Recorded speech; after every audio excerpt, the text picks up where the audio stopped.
Welcome to this explainer. Today, we're doing something a bit heavy but absolutely crucial. We're going to be strictly analyzing our source material to untangle the deeply complex and honestly tragic history of violence in Sri Lanka. It's like a giant puzzle of overlapping conflicts, and we're going to break down how such a beautiful island nation became the backdrop for some of the most devastating asymmetric warfare of our time. So, let's get right into it. Okay, before we start looking at specific events, we really need a baseline, right? Based on the source material, we're defining terrorism strictly as the systematic or threatened use of violence to intimidate a population or government for political, religious, or ideological goals. We're going to use this entirely neutral, objective lens as we view the historical record today. Okay, let's dive into this geographically for a second. Situated right there in the Indian Ocean, this island nation has tragically experienced some of the absolute worst acts of modern terrorism in the 20th and 21st centuries. From the capital of Colombo down south, all the way up to the northern tip of Jaffna, these borders have seen suicide bombings, massacres of civilians, and political assassinations that literally shook the society and economy to its core. So, here's our roadmap for this explainer. We're going to methodically and neutrally categorize these factions. First, defining the threat. 2, far-left insurrections. 3, the Civil War. 4, state allegations. 5, modern extremism. And finally, 6, the human cost. All right, Section 1, defining the threat and categorizing the violence. To really understand this conflict, you have to separate out the distinct ideologies behind the violence over the decades.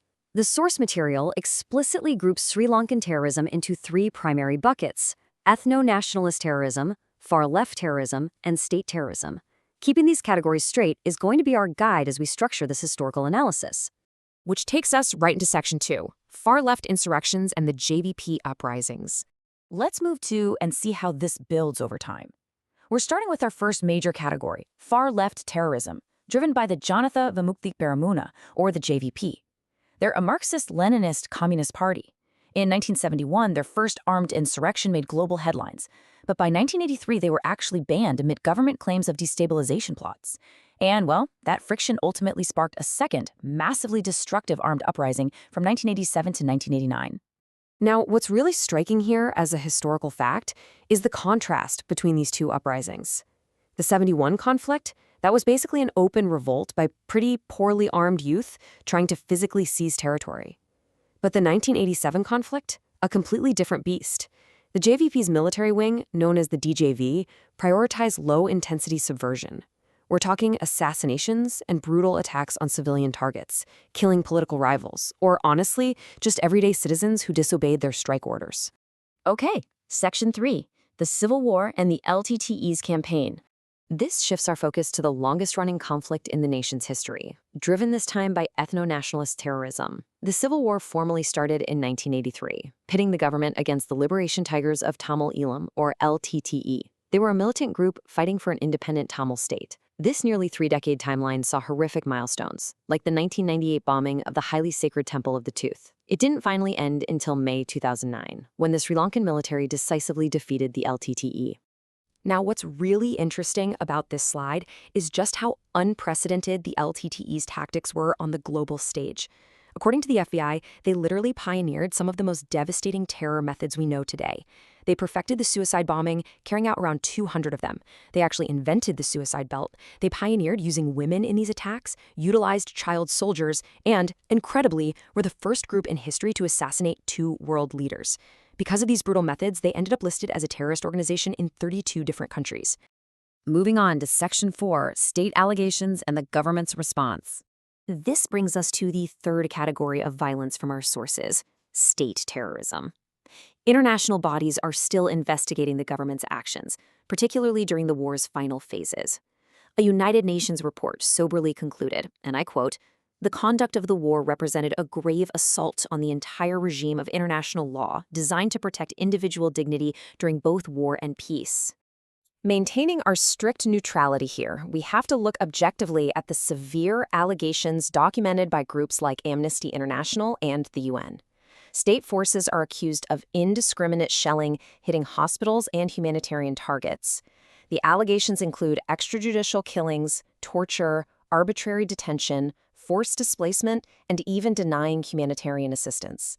It's a stark reminder from the historical record that the military crackdown heavily impacted civilians just as much as insurgents. Section 5. Modern Extremism and the Easter Bombings.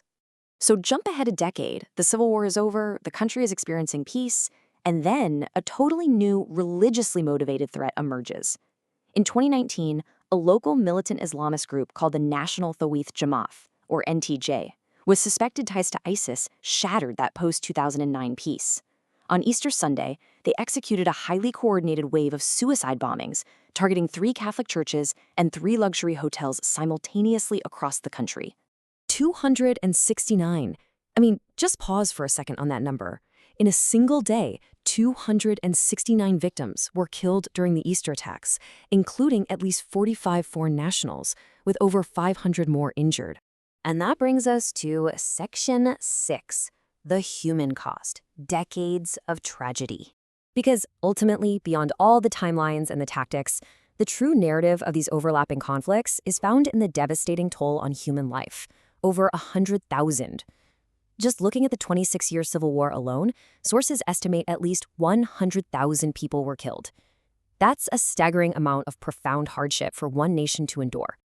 And this brilliantly illustrates the sheer scale of the violence as documented in the sources. From the far-left JVP uprisings claiming tens of thousands of lives, through both insurgent violence and government crackdowns, to the ethno-nationalist civil war topping 100,000, to the modern extremist Easter bombings, you literally have generations of Sri Lankans living in the shadow of this compounding tragedy. Which leaves us with this final thought to ponder.